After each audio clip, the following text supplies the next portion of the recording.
This is Ian Lamont. I am an experienced Amazon seller and publisher, and I have a list of 10 commandments of Amazon to help other sellers understand how Amazon works. And today I'm going to be talking about the commandment that says Amazon doth use a flywheel to grow. And this is basically going to give you insights into the way that Amazon's flywheel concept works in practice.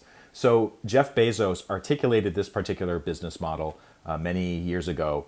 And basically, the idea is he created Amazon.com at first using a huge selection of books, bigger than any bookstore available at the time, as well as low prices. And this did two things. It basically attracted customers and it attracted suppliers, who at the time were mainly publishers. And the flywheel starts to spin. And basically what happens is you get customers and you get publishers coming to this Amazon.com. The business starts growing, and it attracts even more customers and more publishers, and it starts spinning even faster. Then Amazon does something where they add more products to the mix. And what that does, for instance, they add CDs or they add household supplies, that attracts still more customers and then other types of suppliers, and it keeps growing.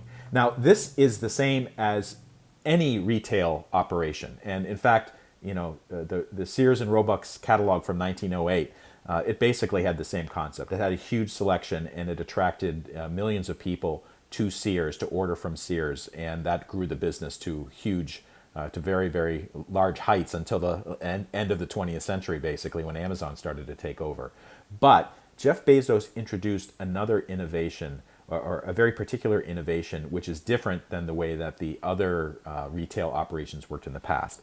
And basically, in order to make a really big website, to serve millions of customers and tens of thousands or hundreds of thousands of suppliers, you need a really big infrastructure. And that includes things like warehouses, but it also includes a web infrastructure. AWS refers to a type of business that Amazon operates called Amazon Web Services. And Amazon, if it's operating a big website, they need to have huge data centers in order to serve all of those pictures and keep inventory lists and promotions and all that information. But Jeff Bezos said to the engineers who built out AWS, he said, listen, you're not just building this for Amazon.com, you're building this for any other customer who wants to buy excess capacity that we have on AWS. And this was a stroke of genius, because until then, when a company built out a data center, they only used it for their own purposes.